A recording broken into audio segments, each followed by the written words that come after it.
দিন এবং আপনার জন্য এক মুহূর্ত আমাকে কাজ করতে দিন। তারপর দেখো হারমিট কি বলছে, থ্যাঙ্কস, ধন্যবাদ। থ্যাঙ্কসটা এখানে নাউন ফর্মে ব্যবহার করা হয়েছে। যদি ভার্ব ফর্মে ব্যবহার করা হতো তাহলে কি হতো, আই থ্যাংক ইউ, আমি তোমাকে ধন্যবাদ জানাই, যেহেতু থ্যাঙ্কটা ভার্ব।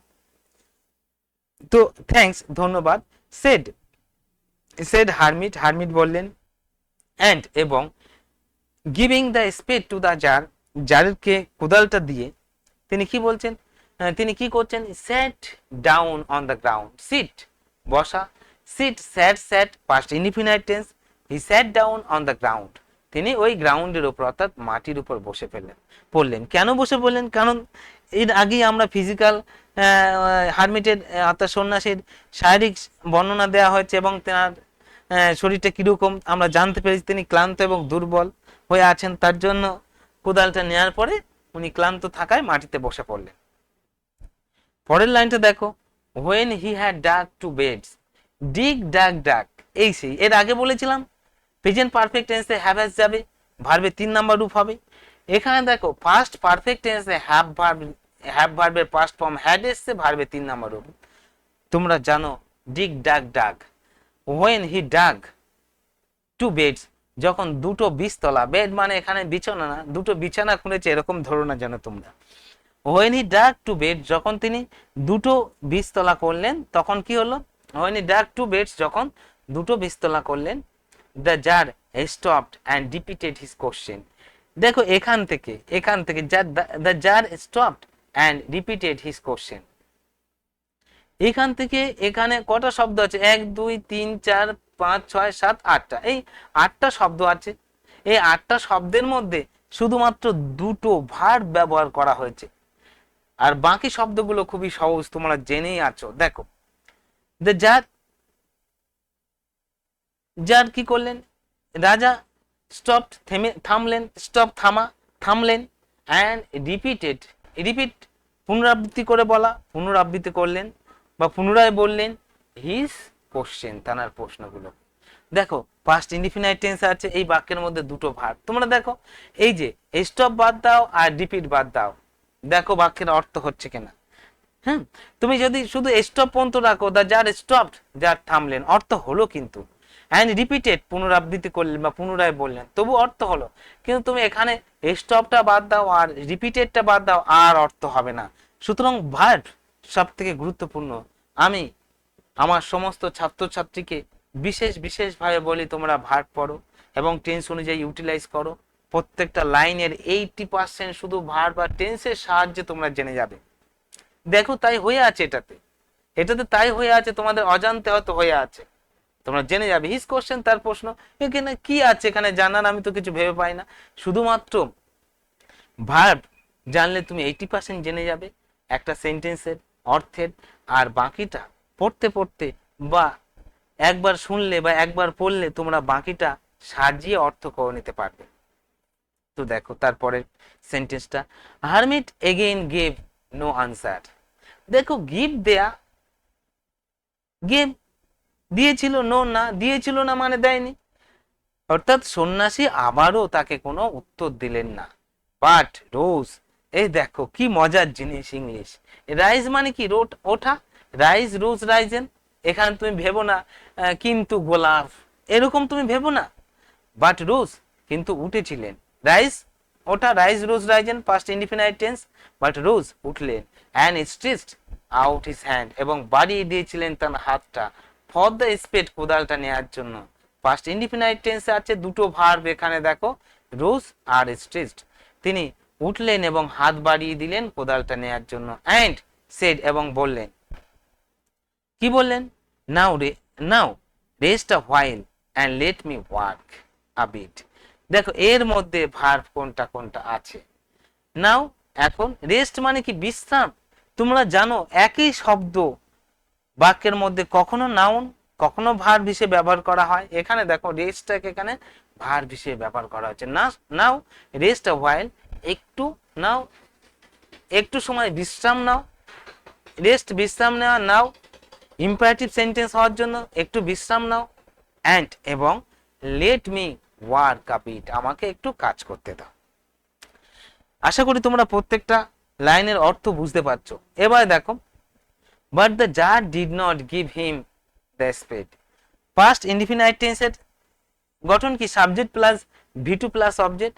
তো এই সেন্টেন্সটা পাস্ট ইনডিফিনাইট টেন্সের নেগেটিভ সেন্টেন্সে আছে।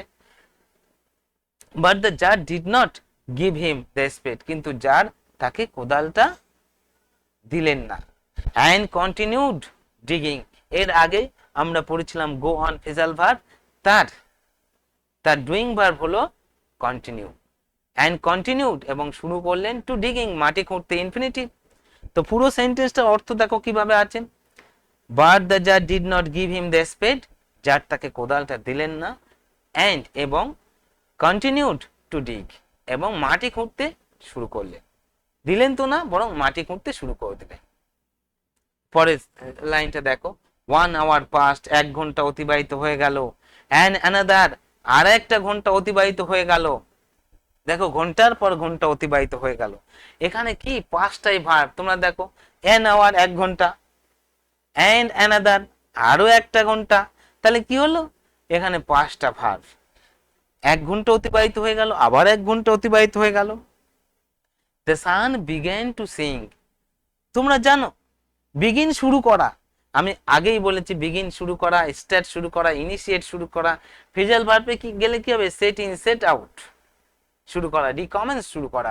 অর্থাৎ ভার্ব, ইংলিশ শুধু ভার্বের খেলা ম্যাক্সিমামটা, বাকিটা তো এমনি অবস্থায় কম বেশি হয়ে যায়।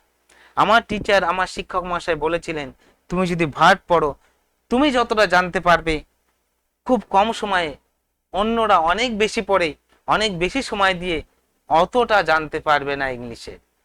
তো তিনি আমার গুরু, আমি এখনো তানাকে প্রণাম জানাই প্রতিবার যখনই আমার মনে ওঠে এই সমস্ত কথা, এই ইংলিশ পড়াতে পড়াতে। তো দেখো পরের সেন্টেন্সটা, the czar began to sink behind, the sun began to sink behind the trees, সূর্যটা শুরু করেছিল সিঙ্ক মানে ডুবে যাওয়া, ডুবে যেতে। বিহাইন্ড দ্য ট্রিজ গাছগুলোর আড়ালে বা পেছনে, বিহাইন্ডটা হলো এখানে প্রিপোজিশন। প্রিপোজিশন 50টা আছে মাত্র।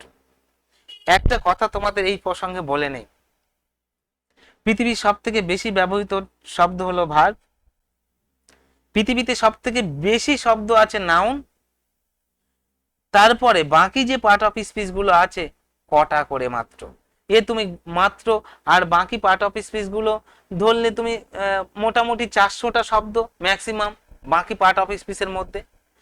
অর্থাৎ বাকি বলতে কি কি, preposition, conjunction, interjection, preposition, conjunction, interjection এবং প্রোনাউন, এই যে 4টে পার্ট অফ স্পিচ আছে, এই 4টে পার্ট অফ স্পিচের মধ্যে মাত্র 400টার বেশি শব্দ আমি দেখতে পাইনি, তোমরাও পাবে না।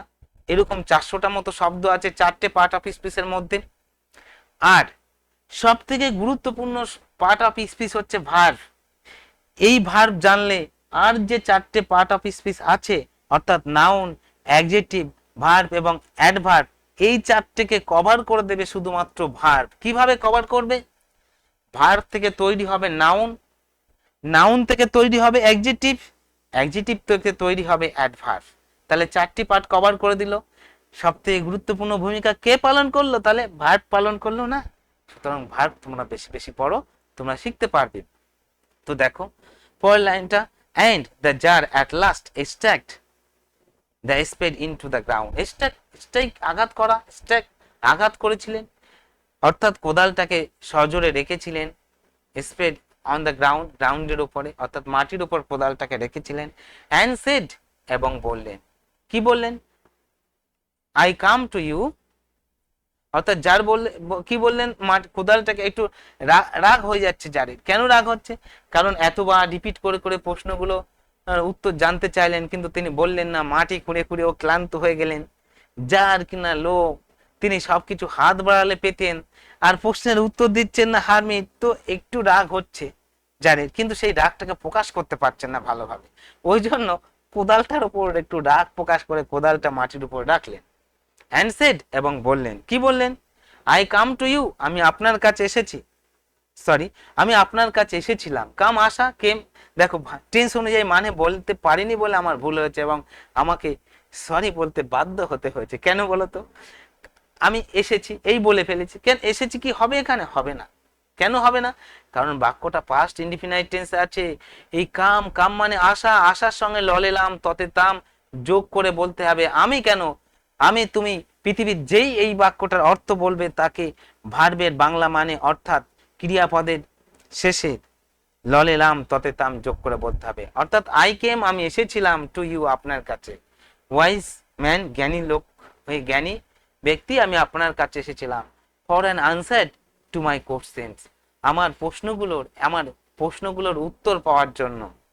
If you can give me none, যদি আপনি না দিতে পারেন আমার কোনো প্রশ্নের উত্তর, টেল মি সো, তাহলে আমাকে বলে দিন। Imperative sentence, tell me so, you tell me so এরকম হয়, বা টেল মি সো, আমাকে বলুন। আই শ্যাল রিটার্ন হোম, আমি বাড়ি যাব। তো আজ এ পর্যন্তই। যদি আমার ক্লাসটা কারোর ভালো লাগে তাহলে ক্লাসটাকে লাইক করো, শেয়ার করো এবং সবাইকে জানিও আমার ক্লাসটা সম্পর্কে, যাতে আমি পরবর্তী ভিডিও আনতে তোমাদের কাছে অনুপ্রাণিত হই। আজ এ পর্যন্তই, আবার পরবর্তী ভিডিওতে দেখা হবে, কথা হবে।